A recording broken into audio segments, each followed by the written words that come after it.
Ce journal vous est offert par DACO SARL, société d'expertise comptable et de fiscalité.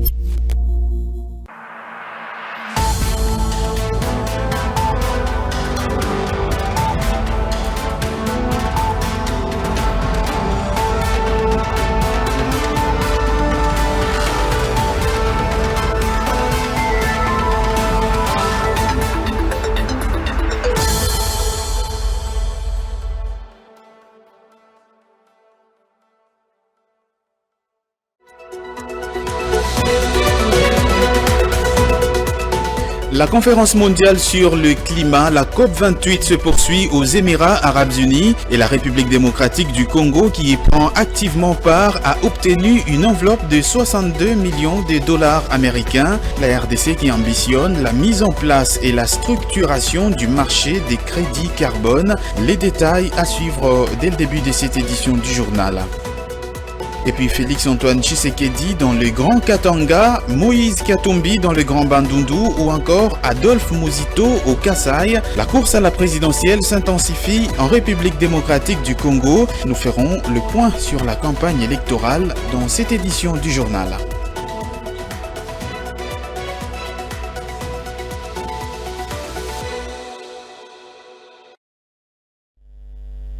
Voilà tout pour les sommaires de cette édition du journal. Bienvenue à toutes et à tous.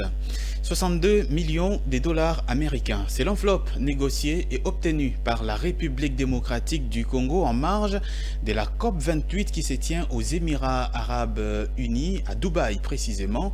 Ce montant vise à renforcer notamment les ambitions de la RDC dans le cadre de la structuration et de la mise en place du marché des crédits carbone. Regardez. C'est l'envoyé spécial du chef de l'État, Stéphanie Mbombo, qui a fait cette annonce du haut de la tribune en marge de ses assises ouvertes depuis le 30 novembre dernier. Cette enveloppe de 62 millions de dollars américains a été accordée à la République démocratique du Congo après des négociations entreprises avec les autorités émiraties. Selon l'émissaire du président de la République, Félix Tshisekedi, à cette 28e conférence des Nations Unies sur le changement climatique, l'obtention de cette enveloppe n'est pas une priorité pour le pays, mais c'est plutôt le respect de la souveraineté du pays et la confiance réciproque entre États qui prime.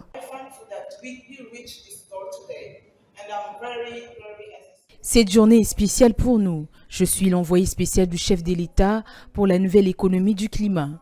Je suis ravi de vous annoncer aujourd'hui une enveloppe du montant de 62 millions de dollars comme paquet FCLP pour la RDC. Ce n'est pas notre objectif tout ce million, mais le plus important est que nous puissions marcher ensemble, et cela avec les pays qui respectent notre souveraineté, et ça, c'est très important. La présence de la République démocratique du Congo à ces assises n'est pas de moindre importance, car les pays disposent d'un énorme potentiel à travers ces forêts que peuvent générer jusqu'à 398 milliards de dollars américains par an, selon les récents rapports du PAM, et ces réserves incommensurables en carbone dont la nature a amplement besoin aujourd'hui. Aux autorités congolaises de continuer de forcer la manche pour obtenir de la communauté internationale la reconnaissance qui leur revient de droit. Lancée depuis le 19 novembre dernier, la campagne électorale poursuit son chemin en RDC. Ce mercredi 6 décembre 2023, quelques candidats présidents de la République notamment étaient face aux souverains primaires. Le cas de Félix Antoine Tshisekedi qui a échangé ce mercredi avec la population de Likasi et de Kolwezi dans la province du Lualaba, Likasi dans le Haut-Katanga après l'étape de Lubumbashi, Adolphe Muzito dans la ville de Kananga au Kasaï central, ou encore Moïse Katumbi qui poursuit sa tournée dans l'espace Grand Équateur. Il était tout récemment au Bandundu. Les points sur l'évolution de la campagne électorale avec Jonathan Bakele. Après avoir fait le tour du Congo central, Kinshasa et d'autres villes du pays, le candidat président Félix Antoine Tshisekedi a frôlé le sol de Likasi où il a tenu un meeting pour sa campagne électorale pour l'élection du 20 décembre. Devant une grande foule réunie et attentive au message qu'il leur apporte, Félix Tshisekedi a réitéré son engagement à rendre la gratuité de l'accouchement effective à travers tout le pays. Il était également à Kolwezi dans le Lualaba. De son côté, Moïse Katumbi poursuit sa campagne électorale depuis le dimanche dans le Grand Équateur. Il a parcouru Gbadolite, Lissala, Bumba et Bouende, où il a communié avec la population dans un meeting organisé pour la circonstance. Devant des milliers de personnes, il a évoqué le fait qu'il compte réduire le chômage élevé en créant des emplois et a décrié les sous-développements. Ce mercredi, il était à Kikwit, de la province du Kwilu. Pour sa part, l'ancien Premier ministre Adolphe Mozito poursuit sa campagne où il a affirmé à Kananga qu'il reste à ce jour inégalé en termes d'amélioration de salaire. Quant à Martin Fayoulou, en ce qui les concerne, il est prévu qu'il poursuive sa tournée dans les Grands Équateurs et a annoncé la clôture de sa campagne électorale au stade de Martyr le 17 décembre prochain. Quant à Denis Mukwege, qui séjourne à Kisangani, chef-lieu de la province de la Tchopo dans le nord-est de la République démocratique du Congo, où il a tenu son meeting de campagne électorale. Cette ville est la deuxième étape de sa campagne électorale. Il faut noter que la campagne électorale va se clôturer ce 18 décembre, soit 48 heures avant la tenue des élections. Et pendant cette période des campagnes électorales, chaque candidat à président de la République propose son projet des sociétés pour séduire et convaincre la population. Mais ces projets proposés sont-ils réalistes ou réalisables? Selon le secrétaire général adjoint du parti Agissons pour la République à Rep en sigle, Richard Camille Kalele, plusieurs candidats n'expliquent pas leur programme en détail et pensent que certains sont tout simplement dans la logique de se constituer un certain statut.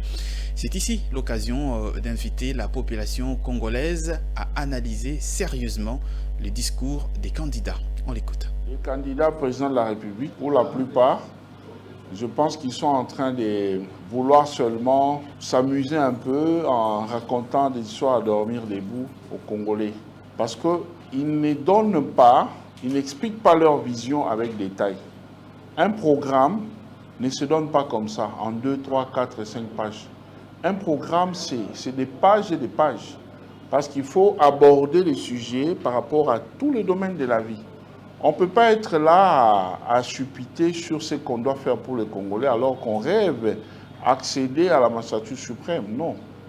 De mon point de vue, le seul qui dit des choses qu'il maîtrise, c'est le président Félix-Antoine Tshisekedi Tshilombo. Pourquoi? Parce qu'il est en train de gérer, il a l'expérience, il a l'idée de ce qu'il dit.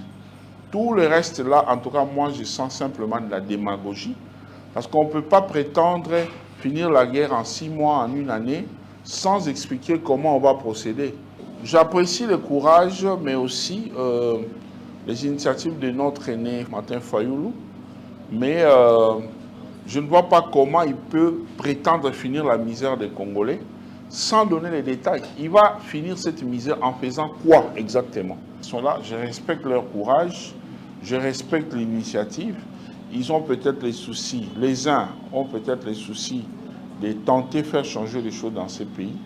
Mais d'autres, je suis désolé de les dire, mais je pense que d'autres sont carrément dans une logique de taper un statut pour se positionner dans la société. Les Congolaises et Congolais doivent réfléchir avant de prendre les décisions. Il ne faut pas voter les gens par rapport à ces beaux discours.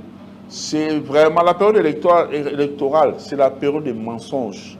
Plusieurs personnes viennent avec des mensonges. Lorsqu'on a de bonnes idées, on sait les brandir même lorsqu'on est dans l'opposition.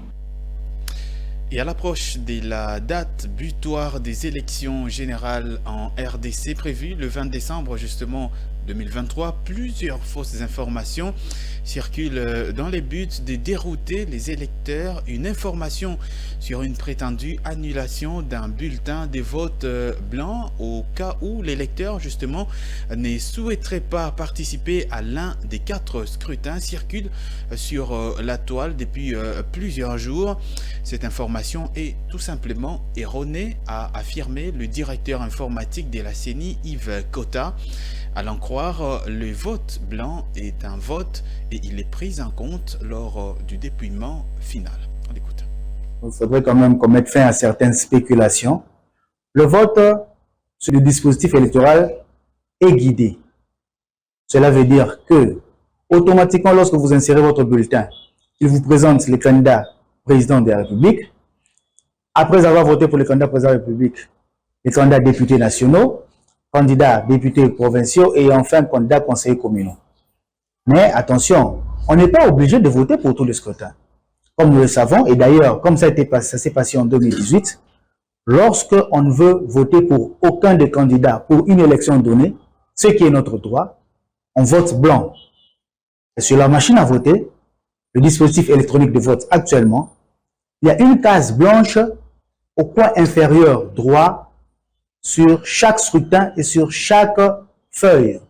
Cela veut dire que lorsque on vous présente les candidats présidents de la République, à part les 26 candidats qui ont été enregistrés pour le scrutin, il y a une case blanc, cochée en rouge, barrée en rouge. Lorsque vous voulez voter pour aucun de ces 26 candidats, vous avez pleinement le droit de cliquer sur la case blanc barrée en rouge. Cela veut dire que vous avez fait un vote blanc. Idem pour les autres scrutins. Et d'ailleurs, pour les autres scrutins, chaque fois que vous changez les feuilles des candidats, les candidats changent sur l'interface sur l'écran, mais la case blanc barrée en rouge, elle demeure. Cela veut dire que vous avez à tout moment le droit de voter blanc. Cela ne veut pas dire que si vous votez blanc, votre bulletin ne sera pas considéré. Non, le vote blanc est un vote et il est pris en compte lors du dépouillement final. En séjour dans le Sud Kivu pour porter la candidature du président Félix-Antoine Tshisekedi, le ministre Kabanda s'est entretenu avec les notables de la future commune de Kasha autour notamment des enjeux électoraux. À cette occasion, le ministre de la Recherche scientifique et innovation technologique a remis une importante enveloppe pour l'érection d'un forage d'eau dans cette partie du pays. Commentaire de Juvette Mbelou. Les Congolais seront appelés à se rendre aux urnes le 20 décembre de l'année finissant et la campagne électorale bat déjà son plein. À cet effet, Gilbert Kabanda, candidat à aucun niveau, a mouillé déjà sa chemise pour le compte du candidat numéro 20 dans son Bukavu natal, dont il est un des grands notables chez les Kasha, une des 2 tribus majoritaires au Sud Kivu avec le Bariga. Pour le besoin de la cause, il séjourne depuis dimanche dernier dans la capitale du Sud Kivu. Et pour cause, justement, il s'en explique devant la presse locale. Nous devons soutenir la campagne de notre gouvernement, de notre président de la République. Chacun dans son fief. Je suis du fief électoral du Sud Kivu et plus précisément de Bukavu et encore davantage plus précisément de la commune, future commune, bientôt commune, de Kasha, à Bukavu. Ils étaient 25 notables à écouter le message leur apporté par le ministre de la Recherche scientifique et innovation technologique et échanger avec lui sur les enjeux de l'imminente joute électorale présidentielle. Il est arrivé ici en prélude de l'arrivée du chef de l'État qui est en train de faire une grande tournée à l'intérieur de la République pour demander une fois de plus la confiance de toutes les Congolaises et de tous les Congolais aux prochaines échéances électorales. À noter que, au cours de cette même réunion, le ministre Kabanda a fait une grande annonce en faveur de ses frères des Mouchiliré, à savoir la mise à leur disposition d'une somme d'argent de 25 000 $ aux fins de la mise en œuvre sur place d'un tout premier forage d'eau dans ces territoires pour la consommation de l'eau potable par la population locale, un don offert par Gilbert Kabanda, un digne fils du terroir.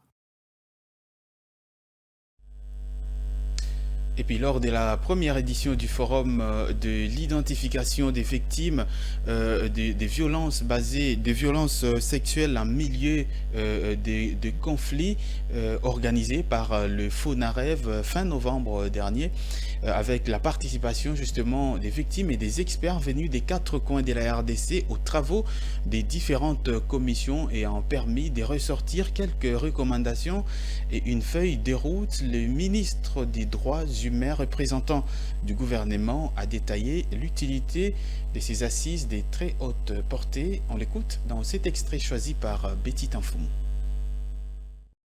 Nous savons que ces 3 jours de réflexion sur l'identification des victimes de violences sexuelles et celles des crimes contre la paix et la sécurité de l'humanité ont donné plusieurs recommandations que nous venons de suivre brillamment tout à l'heure.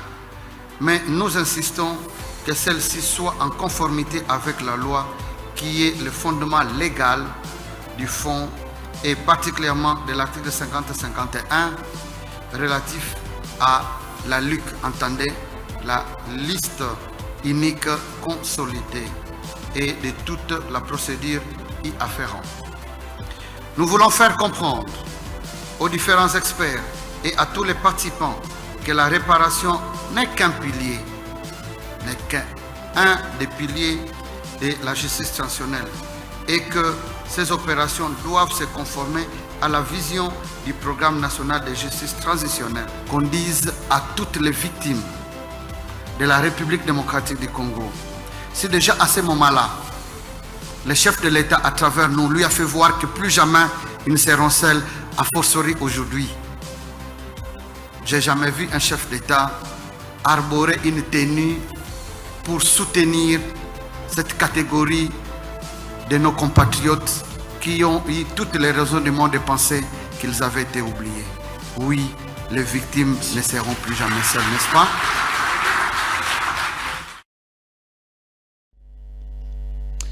Le guichet unique de création d'entreprises a suspendu temporairement ses activités pour des raisons jusqu'à-là non dévoilées. Une situation qui met en tout cas en mal plusieurs entrepreneurs congolais qui voudraient notamment formaliser leurs activités. Ils en appellent à l'implication des autorités compétentes afin que ce service public reprenne avec ses activités pour ne pas fragiliser le tissu économique. On écoute l'un d'entre eux au micro de Claude Kungu. Ça, c'était pour nous une très mauvaise nouvelle. Et surtout nous, les entrepreneurs, apprendre que le guichet unique a pu suspendre ses activités, ça nous avait vraiment dérangé. Là, c'est nous mettre vraiment en souffrance. Parce que sans le guichet unique, nos entreprises ne seront pas officielles. Vous voyez. Donc cette suspension bloque à fond. Et vous savez, il y a beaucoup de dossiers des entrepreneurs qui sont là-bas au guichet unique mais bloqués. Pas moyen de continuer la procédure parce que les activités sont suspendues. C'est déjà un grand problème pour les entrepreneurs. Qu'on donne ces autorités qui ont pris cette décision de suspendre les activités au guichet unique parce que c'est mettre encore en chômage beaucoup de jeunes et surtout ceux qui ont déjà les projets de créer les entreprises. C'est vraiment faire retarder beaucoup de choses. Je demande aux autorités compétentes de nous aider afin que cette suspension soit levée et que la procédure revienne rapidement au guichet unique pour nous aider et surtout faciliter les entrepreneurs de pouvoir régulariser les documents. Les récurrentes coupures d'électricité qui s'observent à Kinshasa laissent sceptique la population congolaise qui doute en tout cas de l'engagement pris récemment par les responsables de la Société nationale d'électricité sur notamment la stabilité de la desserte en énergie électrique à l'approche des festivités de fin d'année. Divine Mwenze et Pichou Nzita ont recueilli ce mercredi 6 décembre leurs différentes interventions. La récente sortie médiatique du directeur général de la Société nationale d'électricité sur l'engagement à fournir l'électricité de qualité optimale pendant cette période de festivités de fin d'année a résonné dans les oreilles d'une bonne partie de l'opinion comme les propos sans enjeu verbal. Selon quelques réactions recueillies, le coupure intempestive d'électricité qui s'observe ces derniers jours dans plusieurs quartiers de la ville ne peuvent se résoudre en un claquement de doigts, surtout que, sur le terrain, rien n'accuse une évolution. C'est le cas de commerçants victimes de pertes de plusieurs marchandises et biens de valeur à la suite des coupures de courant. Ce ne sont pas seulement pendant les festivités du Nouvel An que l'on doit décider d'améliorer la qualité du courant électrique. Comme actuellement, nous avons des réfrigérateurs, de télévisions qui ne fonctionnent pas. Nous ne vivons que dans l'obscurité du moment où nous recevons tous les jours les factures du courant électrique et nous les payons régulièrement. Nous sommes des commerçants, nous vendons des surgelés qui viennent de la ville de Goma, des saucisses et fromages. À cause des coupures intempestives d'électricité, nous enregistrons de lourdes pertes, nous obligeons à tout jeter. Par toutes ces sombres réalités, nous restons sceptiques à l'idée l'idée d'une meilleure desserte d'électricité. Les autorités de la SNEL doivent savoir que nous enregistrons de lourdes pertes à cause des coupures du courant. Malgré le doute qui continue de planer dans les chefs de quinoa, les autorités de la SNEL annoncent dans les prochains jours plusieurs descentes de terrain pour s'enquérir de la qualité de la desserte en électricité. Restons toujours dans ce secteur de l'énergie électrique pour justement pallier à l'obscurité dans un contexte des manques d'électricité. Les résidents du quartier Mpassa dans la commune urbano-rurale de Lantsele, dans la périphérie de Kinshasa, ont opté pour la location des lampes portables, rechargeables également, une initiative d'un entrepreneur congolais en collaboration avec un groupe coréen. Nos reporters Claude Kungu, Jires Loutete et Ruben Manata étaient sur les lieux. Regardez.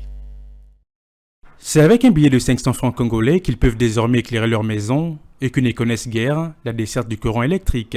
Nous sommes au quartier Mpassa, dans la commune de Lantsele. Ici, les résidents se rendent auprès d'un entrepreneur qui s'est donné pour mission la location en particulier des lampes portables et rechargeables, un business assez singulier, mais qui lui rapporte de quoi vivre. La valeur à 500 francs.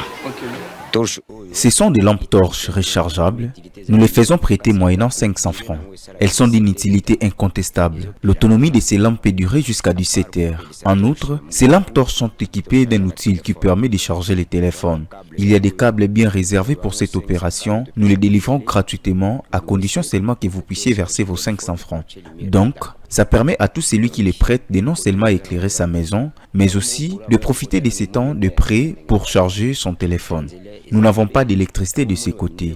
Avant même de penser à installer l'électricité dans ces coins de la capitale, il nous faudrait d'abord construire des routes. C'est dans cette optique que nos partenaires étrangers avaient eu l'idée de nous envoyer ces lampes torches. J'exerce ce métier il y a de cela 7 mois. Il n'y a pas de conditions contraignantes. Avant de prêter ces lampes torches, j'exige aux personnes à qui je ne fais pas confiance de me laisser leur carte de lecteur. Dans le fait, ce dernier a signé un contrat avec un groupe coréen qui lui a fourni des lampes rechargeables et portables qui s'activent à l'aide d'un code de sécurité. Ensuite, il les fait louer aux résidents. Les bénéfices générés sont partagés par les deux parties. Question pour Mabela Onésime de nouer les 2 bouts du mois. La revue de presse de Jonathan Bakele, c'est tout de suite et maintenant.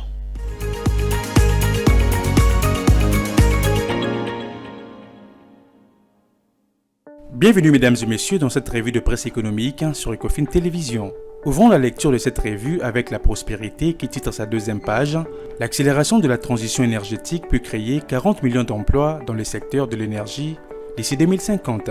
Le journal écrit « Un nouveau rapport publié par l'Agence internationale pour les énergies renouvelables, IRENA en sigle, à la veille de la conférence des Nations Unies sur le climat COP28 à Dubaï, souligne que la mise en œuvre de politiques progressistes est essentielle pour optimiser les avantages socio-économiques de la transition énergétique et les propager à grande échelle dans le monde. » Les confrères poursuivent le volume 2 de perspectives pour les transitions énergétiques mondiales 2023 de l'IRENA examine les répercussions socio-économiques de la transition énergétique et montre qu'un scénario à 1,5 degré, conforme à l'accord de Paris, permettrait une augmentation moyenne annuelle du PIB de 1,5% dans le monde d'ici 2050 par rapport au scénario énergétique prévu.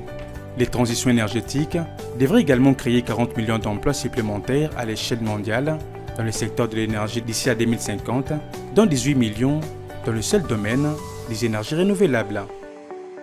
Terminons cette revue de presse avec Forum des As qui titre à sa 6e page « Le Japon finance la construction d'un forage d'eau à Ngaliema ».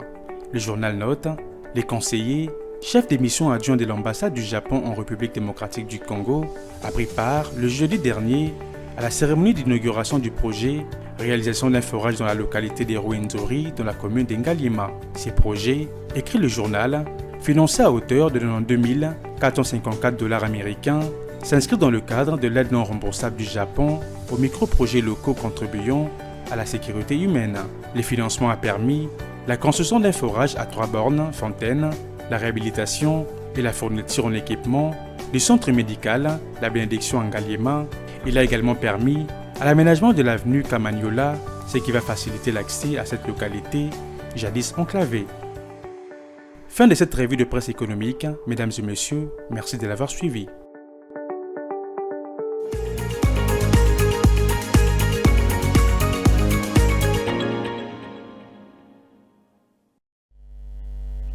Et voici tout de suite le rappel des titres de cette édition du journal.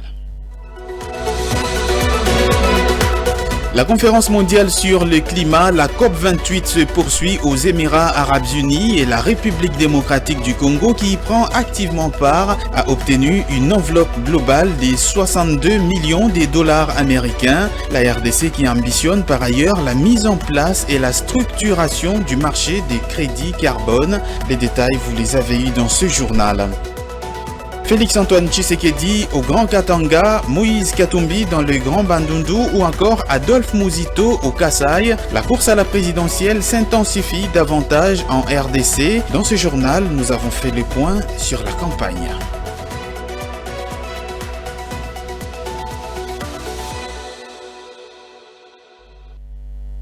Fin complète de cette édition du journal sur votre télévision. Merci de l'avoir suivi et excellente suite de nos programmes.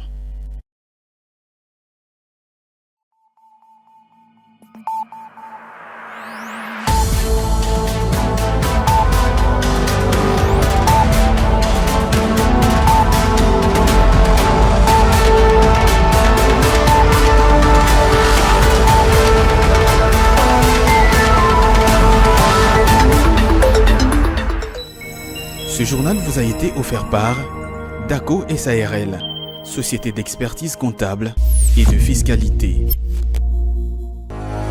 Dans une sphère médiatique, essentiellement tournée vers des contenus généralistes, où l'originalité n'a plus sa place au chapitre, où le secteur de l'économie et finance, pourtant poumon d'un État, sombre dans les oubliettes, voici enfin Ecofin Télévision. Économie et finance télévision, votre chaîne thématique essentiellement économique, vous offre un contenu original. Nous traitons des questions monétaires, commerciales, énergétiques, minières, pétrolières et environnementales. Notre créneau, vous proposer des informations, des analyses, des perspectives et prévisions économiques. Ecofin Télévision vous permet également de comprendre la coopération entre les États et les institutions, sans oublier l'épineuse question de la dette. Ecofin Télévision, tout savoir sur les investissements, les échanges commerciaux, la balance commerciale et la balance des paiements, le taux d'échange, l'état des lieux de la lutte contre les détournements des finances publiques, la coopération bilatérale ou multilatérale. Ecofin Télévision vous explique comment l'économie nationale est directement liée à l'économie mondiale. Notre particularité fait notre originalité. C'est pourquoi nous disons Ecofin Télévision, mieux que savoir sur l'économie et finances, comprendre.